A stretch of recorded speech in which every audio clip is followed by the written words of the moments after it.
오늘 우리가 함께 보실 하나님의 말씀은 고린도후서 5장 16절에서 21절까지의 말씀입니다.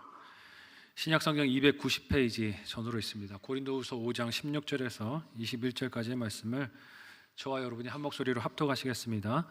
그러므로 우리가 이제부터는 어떤 사람도 육신을 따라 알지 아니하노라. 비록 우리가 그리스도도 육신을 따라 알았으나 이제부터는 그같이 알지 아니하노라.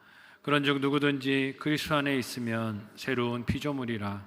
이전 것은 지나갔으니 보라 새 것이 되었도다. 모든 것이 하나님께로 났으며 그가 그리스도로 말미암아 우리를 자기와 화목하게 하시고 또 우리에게 화목하게 하는 직분을 주셨으니 곧 하나님께서 그리스도 안에 계시사 세상을 자기와 화목하게 하시며 그들의 죄를 그들에게 돌리지 아니하시고 화목하게 하는 말씀을 우리에게 부탁하셨느니라. 그러므로 우리가 그리스도를 대신하여 사신이 되어 하나님이 우리를 통하여 너희를 권면하시는 것 같이 그리스도를 대신하여 간청하노니 너희는 하나님과 화목하라. 하나님이 죄를 알지도 못하신 이를 우리를 대신하여 죄로 삼으신 것은 우리로 하여금 그 안에서 하나님의 의가 되게 하려 하심이라. 아멘. 함께 읽은 본문의 말씀을 가지고 새롭게 하신 은혜라는 제목으로 말씀 나누도록 하겠습니다. 지난 주일부터 우리 교회가 뭘 하고 있습니까? 부활절 전도축제를 하고 있습니다. 잊어버린 거 아니시죠? 부활절 전도축제 중에 있습니다. 요즘 우리 교회처럼 한 교회가 이렇게 전도축제를 하며 강사 목사님을 초청해서 예배를 드렸다고 합니다. 예배를 마치고 강사 목사님과 담임 목사님이 뒤에 나가서 성도들을 환송하며 인사를 나누셨는데 집사님 한 분이 새로 데리고 오신 새 가족을 소개하면서 목사님, 새 가족 데리고 왔어요. 약간 자랑도 하고 싶으셨을 것 같아요. 그래서 인사를 하셔서 목사님이 잘 오셨다고 환영하고 인사를 나누고 있었는데 그 전도하신 집사님께서 이제 그 새 가족이 목사님과 인사하고 강사 목사님과 인사할 때 담임 목사님께 귀에다 이렇게 얘기를 했다고 합니다. 그 말이 뭐였냐면 목사님, 제가 월척을 낚았습니다. 월척을 낚았다고 얘기를 하더래요. 그래서 강사 목사님이 너무 궁금하셨대요. 새 가족이면 새 가족이지 뭐 또 월척이지? 그래서 내용에 귀를 기울이셨는데 그 다음 말이 이랬다고 합니다. 외제차 타고 다닙니다. 새 가족인데 외제차, 수입차 타고 다니는 사람을 새 가족으로 데리고 왔다는 거예요. 강사 목사님이 그 말을 듣고서는 마음속에 이런 생각이 빠직 올라왔다고 합니다. 외제차 타고 다닌다고 월척이면 경차 타면 피렘이냐? 말은 안 하셨대요. 말은 차마 밖으로 못 하시고 속으로 그렇게 생각을 하셨다는 거예요. 근데 이걸 이제 신대원 수련회 때 오셔서 강사 목사님이 이렇게 얘기를 해주셨는데 이 이야기를 들을 때 실소를 금치 못했지만 한편으로는 마음이 씁쓸했습니다. 왜냐하면 교회 안에서도 세상의 사람을 보며 판단하는 기준이 그대로 들어와 있는 것은 아닌가 하는 생각이 들었기 때문이에요. 꼭 이 기준은 아니더라도 사람을 볼 때 우리가 가지는 선입견과 편견들이 있습니다. 입는 옷을 가지고 혹은 타는 차를 보고 출신 학교나 고향이나 혹은 직업이나 인상이나 키나 체구나 그런 것들로 우리는 끊임없이 사람을 판단하고 선입견을 가져요. 그리고 어떻게 생각합니까? 내 선입견이 옳다고 믿는 것이죠. 이는 경험을 따라 생기기도 하고 교육에 의해서 생기기도 합니다. 부모님의 고향이 어딘가에 따라서 너는 결혼할 때 저쪽 지방하고는 안 돼. 어릴 때부터 뭐 그런 교육을 하는 또 한국의 안타까운 형편도 있는 것을 봅니다. 그렇지만 과연 그런 판단과 평가들이 예수님 안의 인생에 합당한 것일까요? 그렇지 않을 것입니다. 세상은 그렇게 판단하고 평가할 수 있겠지만 예수님 안에서 새로워진 인생은 그렇지 않은 줄로 믿습니다. 않다는 거예요. 뭘 잘 배웠다고 고향이 어딘가에 따라서 외모에 따라서 그렇게 판단할 일이 아니라는 것입니다. 왜냐하면 인생을 바라보는 기준이 달라졌기 때문입니다. 그래서 사순절 기간에 우리가 회피하지 않고 직면하여 바라보는 죽음의 문제도 어떻습니까? 예수님 안에서 죽음을 보는 시선이 달라졌어요. 예수 그리스도 안에서 바라보는 죽음은 삶이 사라지는 끝이 아니라 영원한 생명을 마주하는 관문인 줄로 믿습니다. 새로운 관문인 것이에요. 이는 사람을 바라보는 시선도 마찬가지입니다. 세상과 똑같은 것들을 통해 비교하며 나 스스로와 남을 바라보는 것이 아니라 예수 그리스도를 통해 나를 보고 남을 보는 것입니다. 그래서 육신의 관점들로 사람을 보고 나를 보고 판단하는 것이 아니라 예수 그리스도 안에서 나를 보고 성도들을 보는 것이죠. 오늘 본문에서 사도 바울은 그런 변화를 어떻게 오늘 말씀으로 증거하고 있습니까? 첫 번째로 예수 안에서는 모든 것이 새롭습니다. 설교서두에서 말씀을 드렸지만 우리는 눈에 보이는 외적인 것들로 남과 나를 끊임없이 비교하며 교만과 좌절 사이를 오갈 때가 많습니다. 이를 상처라는 말로 표현을 하기도 하지만 남이 나에 대하여 하는 말이나 보이는 태도에 상처를 받는 이유들을 보면 거기에는 자기의 정체성이 흔들리는 문제가 있는 것을 봅니다. 자기의 정체성이 견고하지 않으니 남이 하는 말들을 어떻게 받아들이는 거예요? 그대로 내 것으로 받아들이는 것이죠. 말 그대로 상처를 수용해 버리는 것입니다. 이렇게 정체성이 견고하지 않으면 교만과 절망 혹은 교만과 콤플렉스 사이를 오가며 마음이 널뛰기를 합니다. 이 둘은 사실 같은 것이에요. 교만과 컴플렉스 혹은 교만과 절망은 다른 것이 아니라 둘이 다 똑같은 것입니다. 둘 다 자기의 정체성이 견고하지 않으니 나와 남을 비교하면서 절망과 교만 사이를 왔다 갔다 하는 것입니다. 내가 남보다 좀 가진 것이 많으면 어떻게 됩니까? 마음이 이만큼 높아져서 내가 저 정도 인생은 아니잖아? 교만으로 올라갔다가 비교해서 내가 가진 것이 적으면 어떻게 됩니까? 저 나락으로 떨어져서 내 인생은 왜 이럴까? 절망과 괴로움 가운데 살아갑니다. 그러나 이는 늘 상대적이고 변하는 것입니다. 사도 바울은 복음을 전하고 목회를 감당하면서 무수히 많은 공격들을 받았습니다. 특별히 그가 받은 사도로서의 사명에 공격이 많았던 것을 봅니다. 원래 사도라는 사람이 어떤 사람들을 뜻합니까? 예수님을 생전에 따랐던 제자들을 뜻합니다. 예수님께 사도로 보냄받은 사람들을 뜻할 때 우리 사도라고 부르죠. 하지만 바울은 어땠습니까? 예수님을 생전에 직접 따랐던 제자는 아니었어요. 이게 공격당하는데 큰 이유들이 많이 됐습니다.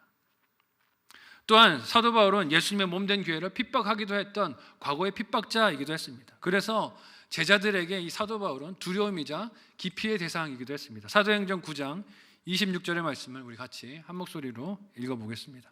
함께 읽습니다. 시작. 사울이 예루살렘에 가서 제자들을 사귀고자 하나 다 두려워하여 그가 제자됨을 믿지 아니하니. 왜 안 그렇겠습니까? 핍박하던 사람이 이제는 사도라고 왔는데 제자들이 무섭고 싫었겠죠. 그런데 이런 사도 바울이 예수님을 만나 교회를 개척하고 목회를 감당했습니다. 그러나 그의 사도성에 대해서 공격하는 사람들이 많았어요. 또한 사도 바울은 설교자로서 말이 능숙한 사람들과 비교했을 때 컴플렉스가 될 만한 약점들이 있었습니다. 고린도후서 11장 6절의 말씀을 우리 같이 한 목소리로 읽어보도록 하겠습니다. 같이 읽습니다. 시작. 내가 비록 말에는 부족하나 지식에는 그렇지 아니하니 이것을 우리가 우리 삶 가운데서 모든 일로 너희에게 나타내었노라. 아멘. 여러분, 전도자이자 설교자인데 말이 부족하다 하는 건 큰 약점입니다. 말이 부족했다는 사도 바울의 말이 참 놀랍지 않습니까? 설교자에게 부족한 말, 언어적인 능력은 매우 뼈아픈 약점이며 콤플렉스일 수밖에 없어요. 근데 바울이 이것을 스스로 인정한 것을 보면 말의 능숙함에 대해서 분명히 사도 바울과 다른 사람들은 비교가 되는 차이가 있었다는 것을 짐작할 수 있습니다. 하지만 바울은 그것을 부끄럽게 생각하거나 그 말로 인해서 혹은 그 비교들로 인해서 상처를 받지 않습니다. 이유가 무엇입니까? 함께 오늘 본문의 16절에서 17절까지의 말씀을 한 목소리로 읽어보겠습니다. 같이 읽습니다. 시작. 그러므로 우리가 이제부터는 어떤 사람도 육신을 따라 알지 아니하노라. 비록 우리가 그리스도도 육신을 따라 알았으나 이제부터는 그같이 알지 아니하노라. 그런즉 누구든지 그리스도 안에 있으면 새로운 피조물이라. 이전 것은 지나갔으니 보라 새 것이 되었도다. 아멘. 16절에서 사도 바울은 보라 우리가 이제부터 어떤 사람도 육신을 따라 알지 않는다라고 말해요. 이 어떤 사람도에 사도 바울 자신도 포함이 되는 것입니다. 그런데 내가 말이 좀 부족하지만 언어가 딸리지만 그렇다고 이것으로 나를 평가하고 판단하지 않겠다는 것이에요. 읽은 구절에 첫머리가 그러므로라는 접속사를 가지고 있으니 이 말은 그 앞에 등장했던 구절들에 대한 결과적 내용인 것을 알 수 있어요. 그것이 11절에서 15절까지의 말씀인데, 여기서 바울은 그의 사역이 예수님께서 자신을 강권하셔서 감당한 사역이기에, 즉 사람들이 인정하거나 권위를 세워주거나 그들이 말하는 자격에 기초한 것이 아니기에 자기가 그 직분을 감당하고 있다는 것을 말했어요. 그러면 무엇에 기초한 것일까요? 15절 말씀을 우리 같이 한 목소리로 읽어보도록 하겠습니다. 같이 읽습니다. 시작. 그가 모든 사람을 대신하여 죽으심은 살아있는 자들로 하여금 다시는 그들 자신을 위하여 살지 않고 오직 그들을 대신하여 죽었다가 다시 살아나신 이를 위하여 살게 하려 함이라. 아멘. 사도 바울이 말한 이 15절의 그가 누구겠습니까? 예수 그리스도예요. 즉 자신이 지금까지 이렇게 많은 모욕과 수치를 당하면서도 복음을 전하는 것은 자신을 위해서 죽임을 당하시고 부활하신 예수 그리스도를 위한 삶이며 사역이기에 부끄러울 것도 비교할 것도 없다 하는 것입니다. 그리고 16절에서 그러므로라는 접속사가 나옵니다. 주님을 위해 살게 된 바울 자신은 그래서 이제는 사람을 육신을 따라서 알지 않기로 작정했다라고 해요. 이는 무슨 말입니까? 사람들이 자신의 육신적 조건들이나 상황을 놓고 온갖 말들을 하는 것이 중요하지 않다는 뜻이에요. 그가 어떻게 사도냐, 예수님 살아있을 때 제자가 아니지 않았느냐 뒤에서 수근거려도 그게 중요하지 않다는 것입니다. 왜냐하면 그들이 자기 사명의 근거나 이유가 아니기 때문이에요. 또한 바울 자신도 다른 사람들을 볼 때 그와 같은 육신적인 조건들로 보지 않기로 결심했다고 합니다. 비록 바울이 과거에는 예수님을 육신을 따라 판단하며 정죄하고 핍박하는 때도 있었지만, 그렇다고 시인하지만 그를 믿는 신앙을 가진 이제부터, 예수님을 나의 구주로 영접한 이제부터 그런 인간적인 모든 판단들을 내려놓았다는 뜻입니다. 그럼 어떻게 그렇게 할 수가 있을까요? 17절에서 바울은 그 이유가 그리스도 안에서 새로운 피조물이 되었기 때문입니다 라고 말합니다. 여러분, 이것은 외모가 새롭다는 뜻이 아니에요. 이전 고린도후서 4장 말씀에서 사도 바울은 겉사람이 낡아져도 속사람은 날마다 새롭다라고 했습니다. 고린도후서 4장 16절의 말씀을 우리 같이 읽어보도록 하겠습니다. 함께 읽습니다. 시작. 그러므로 우리가 낙심하지 아니하노니 우리의 겉사람은 낡아지나 우리의 속사람은 날로 새롭도다. 아멘. 여러분, 겉사람이 낡아지는 것이 현대인들의 큰 염려와 불안이지 않습니까?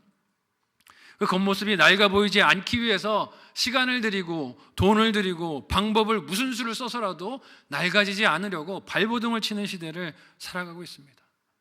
하지만 바울은 그리스도 안에 새로운 피조물이며 새것이 된 자신이 그런 삶을 바라보며 낡아지는 겉모습이 아니라 날마다 새로운 속사람을 보고 기뻐한다라고 말해요. 예수 안에 있는 저와 여러분도 이렇게 날마다 새로운 피조물인 줄로 믿으시기를 바랍니다. 옆 사람에게 이렇게 인사하겠습니다. 날마다 새로우십니다. 네. 인사는 그렇게 하는데 눈은 안 믿으시는 것 같아요. 네. 날마다 새로운 피조물인 것을 잊지 않는 우리가 되셨으면 좋겠습니다. 세상이 우리를 어떤 말로 겉모습을 평가하고 비교하며 낙심을 부추겨도 세상이 말하는 내가 아니라 예수 안에 있는 나를 볼 수 있는 저와 여러분이 되시기를 바랍니다. 그 새로움을 보고 감사한다면 낡아지는 나의 어떤 모습과 사건도 나에게 다가오며 육신적인 생명을 위협하는 문제들이 찾아와도, 질병과 고통의 문제가 있어도 예수님 안에 새 피조물이 된 나의 정체성을 발견하며 기쁨을 잃지 않을 줄로 믿습니다. 예수 안에 있는 나를 날마다 보는 우리가 되었으면 좋겠어요. 바울은 비록 교회를 핍박하는 큰 죄를 지었던 과거가 그 자신에게 있었지만 그 죄책감에 사로잡히지 않았습니다. 어떻게 그럴 수 있었을까요? 자존감이 대단하거나 성격이 대범해서가 아니에요. 자신을 보는 시선을 예수 그리스도 안에 두었기 때문인 줄로 믿습니다. 그 예수님께서 자신을 위해서 십자가에 죽으시고 또한 죽음을 이겨 부활하신 것을 믿음으로 받아들였기에 그 안에서 자신을 새롭게 보고 심령으로 그렇게 자신이 변화되어 스스로를 사랑하게 된 것이에요. 오늘 예수 안에 있는 나를 흔드는 겉모습의 공격들이 찾아옵니다. 나의 안 되는 것들을 보게 만들고 낡아진 겉모습을 눈에 들어오게 만들고 새롭게 될 수 없다라고 낙심을 주는 말들과 시선들과 도전들이 찾아와요. 때로는 가까운 사람으로부터 찾아오기도 합니다. 오랜만에 만났는데 악수하면서 많이 늙으셨네, 얼굴이 훅 갔네, 이런 말로 속을 확 뒤집는 공격들이 찾아오기도 해요. 그 말로 상처받지 않는 저와 여러분이 되시기를 바랍니다. 그 상처 준다고 왜 받으세요? 그냥 받지 마세요. 근데 그걸 자꾸 받으려고 마음을 열어놓으니까 받는 거 아닙니까? 인정하지 마세요. 그 사람이 말하는 내 모습이 아니라 예수 안에 있는 우리들은 날마다 새로움이 넘치는 인생입니다. 그 새로움의 생명력과 은혜를 경험하는 이 사순절 기간이 되시기를 예수님의 이름으로 축복합니다. 한번 생각하고 적용해 보시기를 바랍니다. 첫 번째 묵상 적용 질문을 드립니다. 첫 번째는요, 나를 볼 때 예수 안에 나를 봅니까? 아니면 세월 속에 나를 봅니까? 예수 안에 나를 봅니까? 세월 속에 나를 봅니까? 거울 앞에 설 때마다 예수 안에 있는 새로운 나를 보시기를 축복합니다. 두 번째로 화목함을 위해서 우리를 새롭게 하셨습니다. 하나님은 우리를 왜 예수님 안에서 새롭게 하실까요? 그냥 거울 보면서 나는 새로운 인생이야 스스로 위로하고 기뻐하라고 그렇게 주신 은혜는 아닐 거예요. 그 새로움을 홀로 기뻐하라고 누리라고 주시는 은혜는 아닐 것입니다. 예수 안에 새롭게 하신 하나님의 은혜의 뜻을 사도 바울은 오늘 말씀에서 이렇게 봅니다. 함께 18절에서 19절까지의 말씀을 하이라이트 된 부분을 주의하면서 한 목소리로 읽어보도록 하겠습니다. 같이 읽습니다. 시작. 모든 것이 하나님께로서 났으며 그가 그리스도로 말미암아 우리를 자기와 화목하게 하시고 또 우리에게 화목하게 하는 직분을 주셨으니 곧 하나님께서 그리스도 안에 계시사 세상을 자기와 화목하게 하시며 그들의 죄를 그들에게 돌리지 아니하시고 화목하게 하는 말씀을 우리에게 부탁하셨느니라. 아멘. 제가 어디다가 하이라이트를 했습니까? 화목하게. 새롭게 하신 이유가 어디에 있다고요? 하나님과 화목하게 하시려고 우리를 새롭게 하셨다는 것입니다. 바울은 과거 예수님과 교회를 육체대로 바라보며 핍박한 죄를 회개하고 돌이켰습니다. 예수님 안에 새로워진 것이죠. 그 안에서 새로운 피조물이 되었기에 이제는 교회의 핍박자가 아니라 교회의 변호자가 되었고 복음을 증거하며 교회를 세우는 사도가 되었습니다. 근데 이렇게 변화를 경험하고 예수님 안에 새롭게 만드신 하나님의 목적을 바울이 어떻게 이해합니까? 화목하라고 주시는 직분이구나. 예수로 말미암아 택한 백성과 화목하게 원하시는 하나님의 뜻에 순종하는 것이 새롭게 하신 뜻이구나 한 것을 알게 됐어요. 과거 자신이 교회를 핍박한 과오를 범했음에도 불구하고 오히려 복음을 전하는 사명을 주님께서 주신 것을 보면서 깨달은 은혜가 화목하라고 나를 새롭게 하셨구나 깨달은 것입니다. 과거 바울은 하나님을 위한 일이라 스스로 믿었음에도 불구하고 그리스도인들을 잡아 종교 재판의 자리에 끌고 오고 그들을 고발하고 박해하는 것으로 하나님을 위하려고 했었습니다. 하지만 담에석으로 가던 길에 부활하신 예수님을 만났고 자신의 사명이 남을 박해하고 법정에 세우는 것이 아니라 하나님 앞으로 이끌어 화목하게 하는 것임을 깨닫게 됐어요. 이를 바울 자신이 먼저 그의 삶 가운데 경험하게 되자 이게 다른 사람들에게도 전해야 하는 소식이며 믿음을 선물로 받은 성도의 사명인 것을 절실하게 깨닫게 된 것입니다. 세상의 기준으로 생각한다면 교회를 바울처럼 핍박했던 그 자신이 징계를 받고 그 책임을 남김없이 다 짊어져야 하겠지만 하나님은 오늘 말씀처럼 바울에게 그 죄를 돌리지 않으시고 오히려 복음을 전하는 사명, 화목하게 하는 말씀을 증거하는 일을 사도 바울에게 맡겨주셨어요. 이처럼 예수님께서 십자가에 달려 돌아가신 것은 우리를 그 보혈로 정결하게 하시며 새로운 피조물이 되게 하사 하나님 앞으로 담대하게 나아가게 하시려는 것입니다. 그렇게 그 음성을 듣고 가까이 있게 하시며 원수가 아닌 화목한 관계에 두시려고 저와 여러분을 새롭게 해주신 거예요. 바울은 이런 십자가의 은혜를 로마서에서 하나님의 일방적인 사랑으로 받았음을 선언하고 고백합니다. 로마서 5장 10절에서 11절까지의 말씀을 우리 같이 한 목소리로 읽어보겠습니다. 함께 읽습니다. 시작. 곧 우리가 원수 되었을 때에 그의 아들의 죽으심으로 말미암아 하나님과 화목하게 되었은즉 화목하게 된 자로서는 더욱 그의 살아나심으로 말미암아 구원을 받을 것이니라. 그뿐 아니라 이제 우리로 화목하게 하신 우리 주 예수 그리스도로 말미암아 하나님 안에서 또한 즐거워하느니라. 아멘. 이 은혜, 즉 하나님과의 관계가 회복되는 은혜는 사람의 노력이나 공로로 주어진 것이 아닙니다. 읽은 말씀을 보니 아직 원수되어서 예수님을 육신대로 알고 핍박하거나 무시하던 그때 오로지 하나님의 사랑이 이유가 되어 우리에게 주어진 은혜라고 말씀하세요. 그래서 사람이 이 은혜에 대해서 자기 지분을 자랑할 것이 없는 줄 믿으시기를 바랍니다. 나를 구원해 주신 하나님의 은혜, 내가 이렇게 수고했잖아요. 내세울 수 있는 것은 아무것도 없습니다. 그렇게 하나님과 화목한 관계를 맺게 하신 일방적인 은혜에 담긴 사명이 역시 화목하게 하는 직분이라고 하세요. 이 화목하게 하는 직분이 무엇이겠습니까? 하나님께서 잃어버린 자들을 찾는 그 사랑을 나타내고 전하는 것이 화목하게 하는 직분을 감당하는 것이에요. 요즘 우리 교회가 부활절을 기다리며 잃어버린 영혼들을 목장에서, 부서에서, 가정에서 찾고 다가가는 일들이 그런 직분을 감당하는 순종이라 할 수 있습니다. 하지만 여러분, 이 일이 쉬울까요? 어려울까요? 어렵습니다. 쉽지 않아요. 여러분은 다퉈서 마음이 상한 사람들 사이에서 중재의 역할을 해보신 적이 있습니까? 얼마나 힘든지 몰라요. 그것처럼 힘들고 괴로운 일이 없습니다. 자칫 말을 잘못하면 어떻게 됩니까? 화해를 시키려고 하는 일이잖아요. 두 사람이 싸웠어요. 친구든지 가족이든지 싸워서 화해를 시키려고 한 사람의 입장을 전달해야 되잖아요. 그래서 얘기를 듣고 들어봐. 저쪽이 그런 뜻으로 말한 게 아니래. 이해를 좀 할 필요가 있어 라고 얘기를 하면 반대쪽이 뭐라고 말을 합니까? 편드냐? 편들어? 지금 이 상황에서 네가 누구 편을 들어? 하고 공격을 하지 않습니까? 마치 한쪽 편을 들거나 변호하는 태도로 비춰서 오히려 큰 비판과 공격을 당할 때가 있습니다. 그래서 중재하는 역할을 하고 싶어요? 안 하고 싶어요? 안 하고 싶어요. 될 수 있으면 누구 싸울 때 사이에 끼지 말자. 나는 좀 빠지자. 그러고 싶은 욕심이 일어나지 않습니까? 특별히 한쪽이 자신만의 생각에 빠져서 상대방을 오해하고 있을 때는 어떻습니까? 더 어렵습니다. 왜냐하면 말이 들리지가 않기 때문이에요. 내가 피해자이고 손해받고 억울하다는 생각에 갇혀 있어서 말이 들리지가 않으니, 인정도 되지 않으니, 자기는 잘못이 없다고 하니 더 힘듭니다. 그래서 포기하고 싶을 때가 있어요. 죄인인 인간이 하나님께 이런 자기중심적 오해를 쌓는 경우도 많지 않습니까? 하나님 나를 사랑하시는데 왜 이런 질병이 오는가? 왜 이런 경제적 어려움이 오는가? 왜 내 자녀들이 이렇게 어려움을 겪는가? 하나님을 오해하며 마음에 서운하는 마음이 쌓이기도 합니다. 그러니 하나님이 내미신 사랑의 손길을 믿음으로 붙잡도록 이끄는 역할, 섬기는 역할, 화해하는 역할, 화목하는 역할 쉽지 않습니다.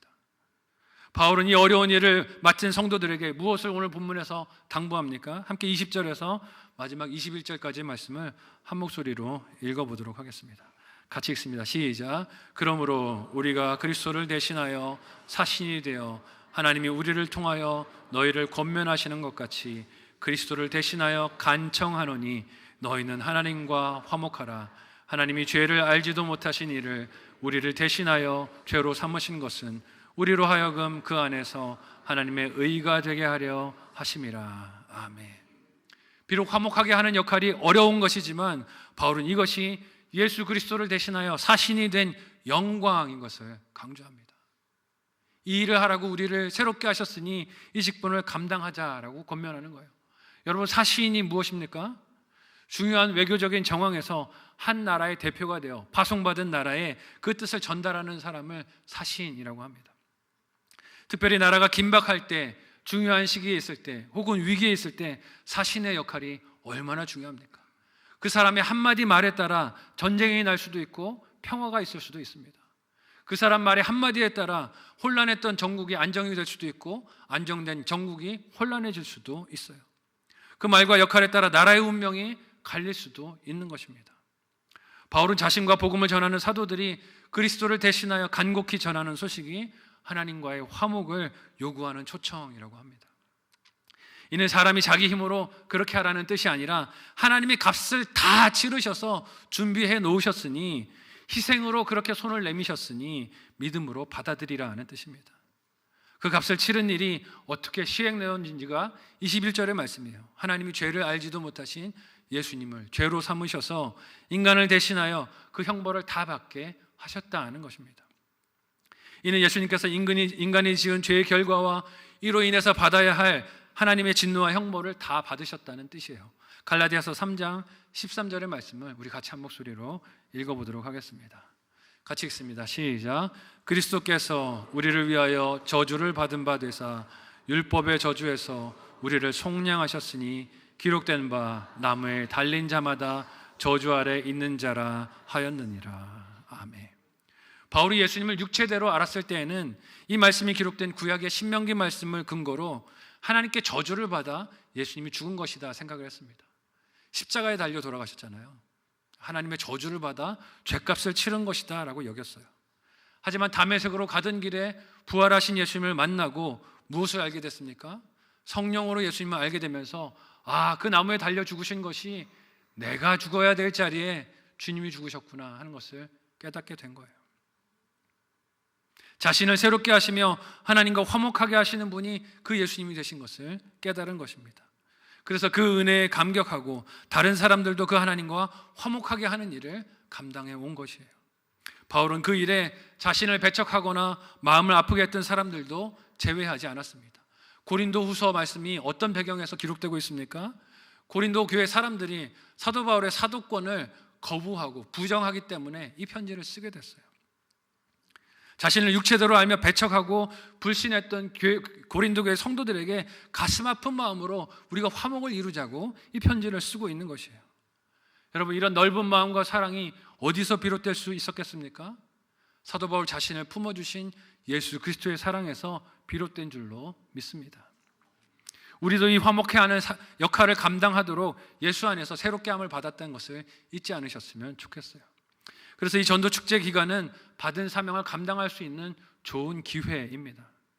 잃어버린 지체들, 교회와 복음을 모르는 사람들에게 예수 그리스도의 사신이 되어 우리가 하는 말과 살아가는 삶을 전하는 좋은 기회예요. 이해하지 못하겠지만 우리가 왜 이런 삶을 사는지, 복음을 전하는지, 길에서 전도하며 사람들에게 욕을 먹는지 이해 못하겠지만 그래도 우리는 우리를 부르신 사명을 따라 그들과 하나님을 화목하게 하려는 사명의 사신이 되어 하루하루 순종하는 것입니다. 이 수고를 포기하지 않는 저와 여러분들이 되시기를 소망합니다. 왜 포기하지 말아야 합니까? 예수님도 우리를 포기하지 않으셨기 때문입니다. 예수님도 우리가 믿음이 생길 때까지, 믿음이 자랄 때까지 우리를 포기하지 않으셨기 때문이에요. 이처럼 우리를 새롭게 하신 은혜가 이 사순절 기간 그리고 부활절을 준비하는 전도 축제 기간에 우리의 삶을 통해 세상으로 흐르기를 소망합니다. 저와 여러분의 사순절 여정이 이 예수 그리스도의 복음을 향기를 드러내는 통로가 되시기를 예수님의 이름으로 간절히 축복합니다. 마지막으로 한번 생각하고 적용해 보시기를 바랍니다. 마지막 묵상 적용 질문을 드립니다. 첫 번째는요, 하나님과 화목하고 가깝게 지내십니까? 하나님과 화목하고 가깝게 지내십니까? 하루 중에 기도와 말씀에 고정된 시간이 있으십니까? 하루에 하나님께 기도와 말씀으로 고정된 시간이 있는지 살펴보시면 좋겠어요. 두 번째, 찾아야 할 잃어버린 식구, 지체가 있습니까? 찾아야 할 잃어버린 식구, 지체가 있습니까? 어떤 방법으로 찾아가면 좋을까요? 생각하고 적용해 보시면 좋겠습니다. 여러분, 우리는 육신적으로 그렇게 육신의 눈으로 사람을 평가하고 점수 매기는 세상을 살고 있습니다. 설교 서두에 말씀드렸듯이 타는 차로, 입는 옷으로, 외모로, 나온 학교로, 고향으로 끊임없이 사람을 판단하고 평가해요. 그래서 교회에서까지 그 영향이 나타날 때가 종종 있습니다. 목장에서 교제를 하면서도 상대방의 출신에 따라 혹은 가문에 따라 혹은 가지고 있는 것에 따라 평가할 때가 종종 있어요. 하지만 예수 안에서 새 피조물이 된 우리는 그 시선을 다시 예수님 안에 두고 예수님 안에서 모든 것을 볼 수 있으시기를 바랍니다. 하나님께서 우리를 새롭게 하신 것은 화목한 관계 안에 우리를 두시고 그 기쁨으로 다른 이들도 오게 하시려는 사랑 때문에 우리를 새롭게 하셨어요. 그저 나 하나 구원받고 기뻐하고 즐거워하라고 구원 주신 것이 아니라 이 구원받은 은혜를 가지고 세상에 하나님과 화목하게 하는 사명을 감당하라고 우리를 새롭게 해 주셨습니다. 어느 환경에서도 어느 고난과 어려움이 찾아오더라도 이 새롭게 하시는 은혜를 받아 누리고 나누는 하나님의 백성들이 다 되시기를 예수님의 이름으로 간절히 소원하고 축복합니다. 아멘. 함께 기도하도록 하겠습니다. 이 시간에 말씀을 기억하며 합심하여 기도할 때 하나님, 나 자신도 남도 세상의 육체대로 판단하고 평가했던 모습을 회개하오니 용서하여 주옵소서. 이후로 예수 그리스도 안에서 나도 남도 바라보게 하여 주시고 날마다 새로운 삶을 사는 우리가 되게 도와주옵소서. 육체대로 나와 남을 비교하며 낙심과 교만을 오가지 않게 하여 주시고 예수 안에 새 피조물이 되어 화평케 하는 사명을 감당하는 우리가 되게 도와달라고 합심하여 함께 기도하시겠습니다. 하나님 은혜를 감사합니다. 우리를 사랑하셔서 예수 그리스도 안에 새 피조물이 되게 하여 주셨고 하나님 새로운 하나님의 자녀로 새 생명으로 살아가는 은혜를 베풀어 주셨습니다. 세상과 똑같은 기준으로 남과 나를 평가하며 때로는 교만으로 때로는 낙심으로 하나님 오고 갔던 나의 마음을 주여 용서하여 주시고 예수 그리스도 안에 나의 새롭게 된 정체성을 발견하고 날마다 기뻐하는 하나님의 자녀들 되도록 도와 주시옵소서. 하나님 우리가 그 예수 안에서 새롭게 된 정체성을 잃어버리지 않기를 원하오니 주 우리의 심령을 붙들어 주시고 날마다 예수 안에 새롭게 된 모습으로 기뻐하고 감사하며 사명 감당하는 하나님의 자녀들 다 되도록 도와 주시옵소서. 감사하며 예수님의 이름으로 기도하옵나이다. 하나님 그리스도 예수 안에 새 피조물이 되게 하여 주시니 감사합니다. 날마다 새로운 우리이지만 하나님 우리의 시선이 세상을 향하여 세상과 나를 비교하며 때로는 교만으로 때로는 낙심과 절망으로 오고 갔던 것을 회개하오니 용서하여 주옵소서. 예수 그리스도 안에 새로운 나를 날마다 거울을 통하여 보게 하여 주시고 기쁘고 감사하며 승리하는 주의 자녀들 되게 인도하여 주옵소서. 하나님 화목케 하는 사명을 우리에게 허락하여 주셨으니 부활절을 기다리며 전도 축제하는 이 기간 가운데 화목케 하는 사명을 잘 감당하는 주의 자녀들 되게 도와 주옵소서. 감사하며 예수님의 이름으로 기도하옵나이다. 아멘.